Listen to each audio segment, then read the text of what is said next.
When my girlfriend dropped that chilling line, "I needed a real man," with a cold, almost triumphant smirk, everything I believed in shattered.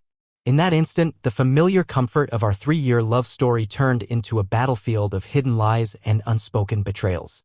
The quiet hum of our life together dissolved into a deafening silence as the first seeds of deceit took root, promising that nothing would ever be the same again. At first, I tried to dismiss the uneasy feelings that had slowly crept into our daily routine, the late nights that stretched into early mornings, the way she'd glance at her phone with a guarded secretiveness, and the subtle scent of a perfume I'd never seen on her before. I convinced myself that these were merely the inevitable quirks of a long-term relationship, trivial anomalies that would eventually fade away. Yet, as the days passed, a series of inexplicable details began to weave together into a tapestry of betrayal I could no longer ignore. I recalled the gentle laughter we once shared over whispered jokes, now replaced by a cold distance that sent chills down my spine. I noticed how her eyes would dart away when I reached out for a spontaneous embrace, and how the warmth in her touch had turned almost mechanical, void of the tenderness we once celebrated. Each small anomaly piled onto the next until they formed an unrelenting avalanche of doubts. One evening, while the city was bathed in the soft glow of twilight, I found myself sitting alone on our worn-out couch, staring at a forgotten message on her phone, a single, haunting line that hinted at a secret I had long feared: "Miss you already." That brief message was the final spark that ignited the dam of my suppressed suspicions, and suddenly every shared smile, every tender promise, every memory we'd built together became tainted by the revelation of her hidden life.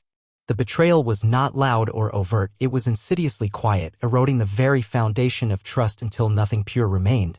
In that heart-stopping moment of clarity, I felt as if I were standing on the edge of an unknown future, forced to confront a reality where the comforting lies of yesterday had been replaced by the painful truth. I knew then that everything would change, that I had to leave behind the remnants of a love that had turned toxic and step into a future where I might rediscover the man I once believed I was. As the days turned into a blur of restless nights and introspective solitude, I began to piece together the fragments of my shattered reality. Every moment away from that suffocating space allowed me to sift through memories and regrets, and slowly a newfound clarity emerged. The echoes of laughter and promises once shared with Marissa were now replaced by a persistent whisper of betrayal, urging me to reclaim my identity. In that period of solitude, I discovered that true strength often lies hidden beneath the rubble of broken trust, and I resolved to rebuild my life, this time with unyielding conviction and self-respect. Before I share the next incredible twist in my journey that not only challenged my very essence but also turned the tables in a way that left even the most cynical hearts in awe, I want to connect with you, my amazing viewers. Where are you watching from?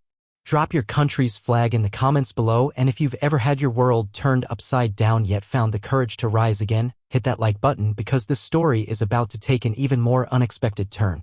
With every piece of evidence I uncovered, every whispered secret turned into a resounding truth, I began to see that the collapse of our relationship was not an end, but a powerful beginning. A chance to redefine who I was and to let the pain fuel a renaissance of my spirit. James sat across from me, his fingers tapping rhythmically against his coffee cup. The air between us was thick with unspoken words, but he didn't seem in a hurry to break the silence. When he finally spoke, his voice was measured, steady. "I did some digging," he said, sliding his phone across the table. "And you're not the first." I frowned, picking up the phone. The screen displayed a series of messages, screenshots of conversations between Marissa and another man. No, not just another man. Other men. One thread stood out. A name I didn't recognize. "Who is Jason?" I asked, my voice low. "Her ex," James replied. "The one before you. The one she left in a similar fashion. And just like you, he didn't see it coming." A sinking feeling settled in my gut. I scrolled further, reading Jason's messages from nearly 4 years ago. They mirrored my own situation almost exactly. Marissa had gaslit him, turned their mutual friends against him, drained their shared accounts, and moved on without a second thought. "She's done this before," I muttered, setting the phone down. James nodded. "And she'll do it again." For a moment, I just sat there, letting it sink in. The betrayal wasn't just personal anymore, it was patterned. I exhaled sharply, pushing my chair back. I need to end this. Not just for me, but for every guy she's done this to. James smirked. "Now you're thinking clearly." That night, I stayed up going through every document, every message, every financial transaction. Every step Marissa had taken, I retraced it. Every lie she told, I documented it. By dawn, I had built something dangerous, the truth. And I was going to make sure everyone saw it. 2 days later, the perfect opportunity presented itself.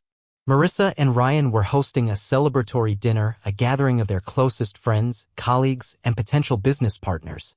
It was meant to be a night of success, a night where they could show off their new life together, surrounded by people who believed in their carefully constructed narrative.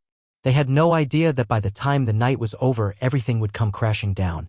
I arrived early, blending into the crowd effortlessly.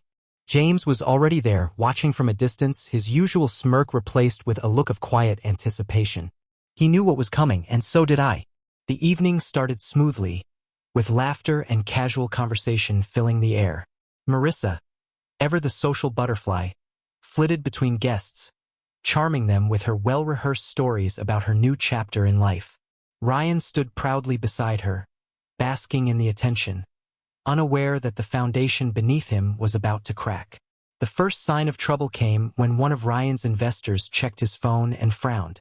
He leaned over to whisper something to his colleague, who quickly pulled out his own phone.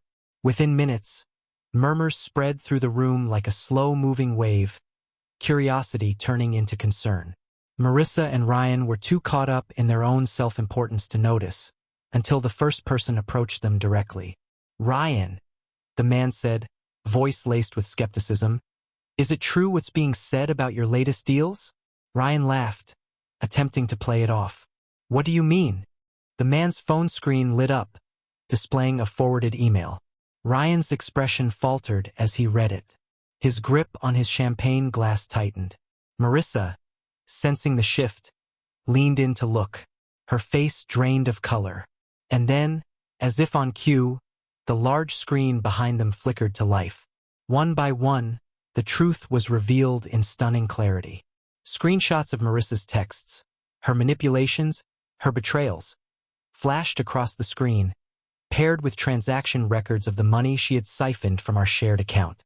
Emails exposing Ryan's dubious business dealings followed, proving that he had been inflating numbers, misleading investors, and pocketing funds that weren't his to take. The room fell into a stunned silence. Marissa let out a strangled noise, her hands shaking. This is fake. Someone's trying to. But before she could finish, another voice cut through the room. "You always did think you were the smartest person in the room, didn't you, Marissa?" A figure stepped forward. Jason, the man she had left before me. He had seen everything unfold, just as I had. And now he stood before her, shaking his head. "It's funny, isn't it?" he said. "The lies always catch up eventually." Marissa turned to Ryan, desperate for support, but he was no longer at her side. Instead, he was speaking in hushed, panicked tones with one of his investors, trying to salvage what little he could. Then came the final blow. A waiter approached Ryan, handing him a folded piece of paper. He opened it, read it, and his face contorted with rage. A legal notice. One of his former business partners had just filed an official lawsuit against him. The weight of the moment finally sank in. Marissa stood frozen, her world crumbling around her. Her perfect image, her carefully constructed future, had been shattered beyond repair. I met her gaze one last time, and for the first time since this all began, there was no smirk, no arrogance, just the stark realization that she had lost everything. I turned, walking away, leaving her to face the wreckage she had created. As I stepped outside into the cool night air, the muffled chaos from inside the venue still echoed in the distance. A mixture of raised voices, hurried whispers, and the distinct sound of chairs scraping against the floor painted the perfect picture of a world unraveling. Marissa had spent years weaving a web of deception, believing she could manipulate her way through life without consequences. But tonight, reality had caught up with her. James was waiting by his car, arms crossed, an amused expression playing on his face. "That," he said with a low whistle, "was a masterpiece." I exhaled, shoving my hands into my pockets. "It wasn't about revenge," I murmured. "It was about the truth." James arched a brow. "Maybe, but damn if it didn't feel good watching them squirm." I didn't answer. Instead, I took a deep breath, inhaling the crisp night air. For the first time in months, my chest didn't feel heavy. There was no more anger, no more betrayal weighing me down. Just relief. Behind us, the restaurant doors burst open. Marissa stormed out, her heels clicking against the pavement as she frantically dialed on her phone. Her hands were shaking. When the call went straight to voicemail, she let out a frustrated sob and tried again. "Ryan, call me back. We need to." Her voice wavered. "We need to fix this."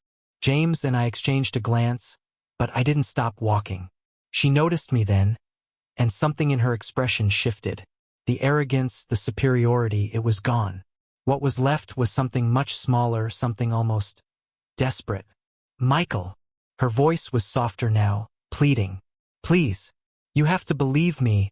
I didn't—" She hesitated, biting her lip. "I didn't mean for it to be like this." I studied her for a long moment, but all I felt was an overwhelming sense of indifference.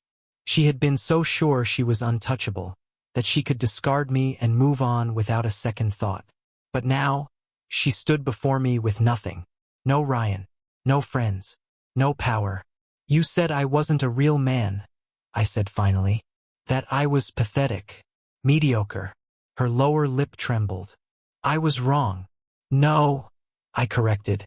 "You were exactly who you've always been." I just finally saw it. Tears welled in her eyes, but I didn't wait for her to speak. I turned and walked away, leaving her standing alone in the parking lot, gripping her phone like it was the only thing keeping her grounded. James smirked. "Damn, that was cold." I shrugged. "It's not my job to warm her up." As we reached the car, my phone buzzed in my pocket. A text from an unknown number. "You don't know me, but I know Marissa. She did the same thing to my brother. I saw what you did tonight. Thank you." I stared at the message, then at the restaurant in the distance, where Marissa stood alone, her kingdom reduced to ruins. This wasn't just about me. It was about everyone she had hurt, everyone she had used. And now finally, the cycle was broken. The next morning, I woke up feeling lighter than I had in years. No lingering anxiety, no weight pressing against my chest. Just peace. The storm had passed and I had walked away from it unscathed, well, mostly. My phone was filled with missed calls and texts. Marissa had tried to reach me a dozen times, alternating between apologies, justifications, and thinly veiled attempts to manipulate me back into her life. Ryan, on the other hand, had gone radio silent. Maybe he was too busy trying to salvage what little was left of his reputation. I deleted the messages without reading them. They didn't matter anymore. James and I met for breakfast at our usual spot, a quiet cafe on the edge of town. He slid into the booth across from me, sipping his coffee with a knowing grin. "So," he said, "what's next for the great Michael? A dramatic reinvention? A new city? A whirlwind romance with someone who actually respects you?" I smirked, stirring my coffee. "I think I'm just going to focus on me for a while." James chuckled. "Now that's the real glow-up." But just as I was about to respond, my phone buzzed with a notification, an email from a name I hadn't expected to see. Subject: "Let's talk." I opened it, my brows furrowing as I read. "Michael, you don't know me, but I believe we have something in common. I worked with Ryan, and let's just say he's left quite a mess in his wake. I think you'll want to hear what I have to say." "Coffee? My treat." "Charlotte." I read the message twice. A former colleague of Ryan's? What could she possibly want with me? James leaned over, eyeing the email. "Huh. Looks like someone else wants a piece of the action." I exhaled, debating whether I even wanted to open this door. But then curiosity got the best of me. Ryan had built his life on a house of lies, just like Marissa. And if someone else had been caught in the fallout, maybe it was time to hear their story. I typed a response. "Charlotte, tell me when and where." "Michael." As I hit send, something inside me shifted. This wasn't about revenge anymore. This was about truth. About making sure people like Ryan and Marissa couldn't keep using and discarding others without consequence. And maybe, just maybe, this was the real beginning of something new. The next evening, I arrived at a quiet coffee shop downtown, the kind of place where meetings happened in hushed voices over overpriced lattes. I spotted Charlotte immediately, mid-30s, sharp eyes, a business casual look that screamed corporate professionalism, but there was something else too. A wariness. Like she'd seen too much. She glanced up as I approached, her expression unreadable. "Michael?" I nodded, taking the seat across from her. "Charlotte." She stirred her tea absent-mindedly. "I appreciate you meeting me." I leaned back. "You made it sound like it was important."